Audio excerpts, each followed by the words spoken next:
Yeah, I mean, I don't know how many bug type moves really. Are viable. Yeah, That and U-turn, I think. Probably a couple of other really good ones. Again, go ahead and list them in the comments because I would actually about that one. That one I will actually read. yeah, like And if you decide it's to just, tell me that I'm a cock munch at the end of each sentence, I won't mind. I mean, there are worse things to get called. Yes. You animals.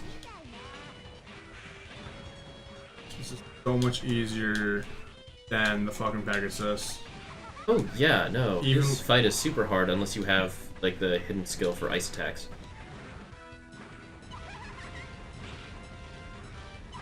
no, no, no. I mean, Pegasus was fucking my ass. Now I'm just like, oh. My biggest problem is just heat stroke. Yeah, you should probably switch to the elect. Did you switch to the electric one? Nice. Retouch? No. She's fire. Think about it. I mean, when ice melts, it becomes water, and water's strong against fire. Yeah. I know my Pokemon typing. Fair enough. No, it's actually a damn lie. I don't remember shit about Pokemon. I was always just like, By the way, if you haven't caught it, please go catch a Wishy-Washy. I do have one in the box. What level is it? Probably stupid low. But Okay, once it hits level 18, it goes from being a limp noodle to being a fucking brick house. For example, I'm pretty sure that I caught it back during water trial. Ooh. Oh, no fair, no fair. Oh Okay. man, we can just hear all of that secret. Actually, let me just... Delicious. Okay, so he's probably weak to fire. probably, but is he actually? No. Yes, he is. Cool. It'll at least interrupt his attack. So you're playing... So you'll notice that these bosses are a little bit harder because you're actually playing them in the way the game normally would normal mode. Which Yeah. is, when these are all the versions of their boss rooms when they have weather advantage. Okay. Oh, okay. Yep. Like, Volcarona was much easier for you when you first started because Hold on. What's her name? Volca something. The burning moth. Okay, because you said Volcarona, and I'm like, wait, I didn't know that's Pokemon. that's a Pokemon.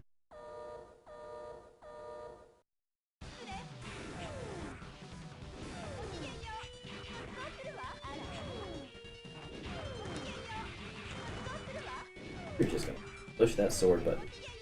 Oh yeah.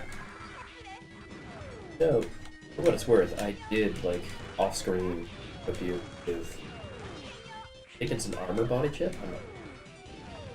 Yeah, I remember after I think it was probably like episode 6 maybe. Yeah, I'm pretty sure That- I gave that your we pistol did- a damage bump. We did a bunch of I just bunch looked of at what you had. Like your basic pistol has a bit of an extra bump to it. Get a little bit more air. fire chick. Fire chicken. I wish I had the parts for rolling probably- body because rolling body is my... that lets you just turn into an engine construction. What? Yeah.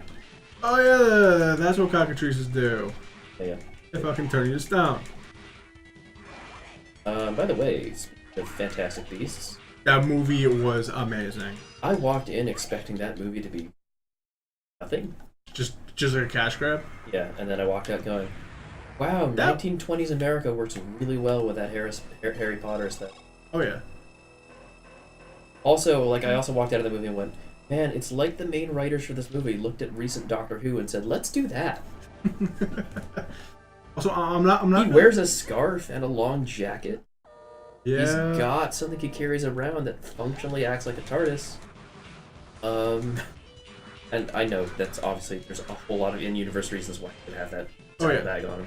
Suitcase. There's many characters that have suitcases like that in the Oh, yeah. Harry Potter universe. I'm just saying, and like I'm sure it's a. I'm saying if you sure compare Matt Smith's Doctor to Newt Scamander, you'd be hard pressed to find any huge differences. Why not? Down to the fact that he picks a companion. What about Tom Baker? Yeah, Tom Baker's a good comparison too. Like these... Yeah, actually, I can definitely see Newt just being like, "You like a jelly baby?" And everyone just being like, "What?" This is not the time for that. Like, I've always been of the opinion that because they're both kind of uniquely British franchises. If you put the Doctor and the other Harry Potter character in the same room, they will be able to have a conversation, and everybody's having the same conversation. Oh yeah. Those universes just mesh together perfectly fine. Yeah. Plus, I mean, this is probably an unpopular. This is people grew up with it, you know, ourselves included. But I really feel like Fantastic Beasts was better than Harry Potter. I don't consider it better than, but what I do appreciate is that they, at least when they wrote this movie, they went, yeah, like Harry Potter's already a cultural touchstone, so we don't have to explain too much, because the phrase "a wizard did it" is very, very applicable to this movie. But I mean in the sense that like in terms of like the characters, watching dude's combat roll out of apparition was pretty funny. Out of rad action. Oh yeah. Like the apparition effect they used throughout the entire movie. Oh yeah. Well, like just in terms of like characters, like I know for Harry Potter, it's all supposed to be about Harry. He's the main character, whatever. And this is just speaking on the movies, not the books, but a lot of the like character development that we got with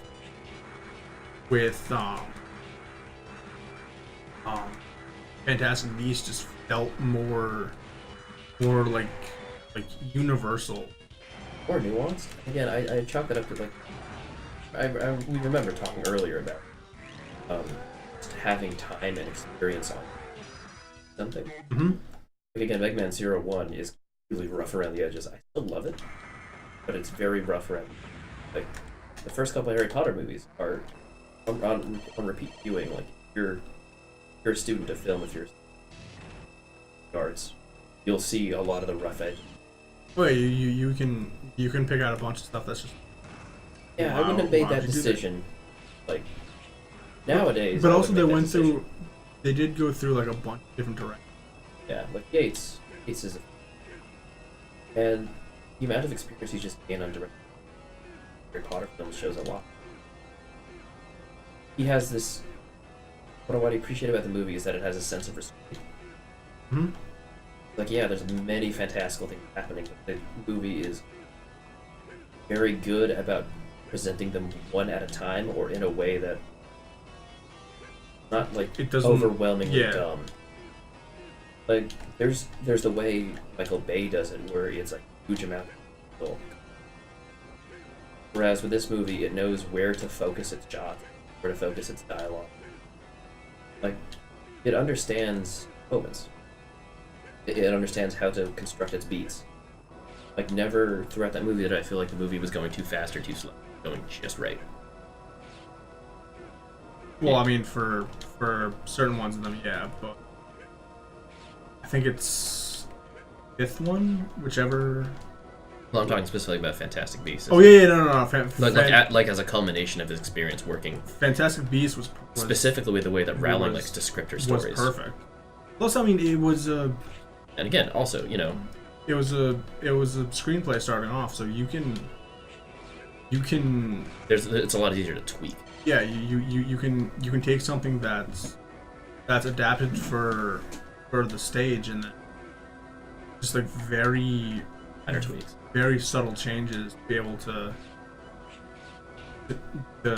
make it ready for film, or in the case of Xanadu, just fuck it up completely and just be like, oh, I'm just gonna record a stage show. I mean, I But think also, that's also the speaking major of- flaw with Les Miserables, the recent one. Which It was it's a fantastic. it was so good, and like the visuals were just so great. But but it's a movie directed as if it were a stage. well, not so much that, but I think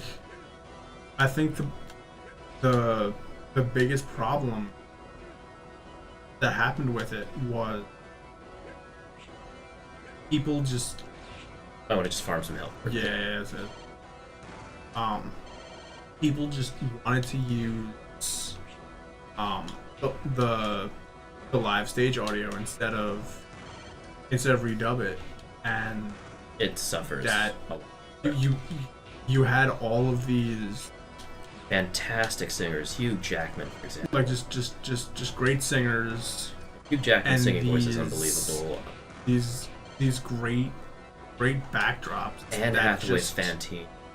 that broke my you just lost all of the backdrops because in order to get That's authenticity of sound.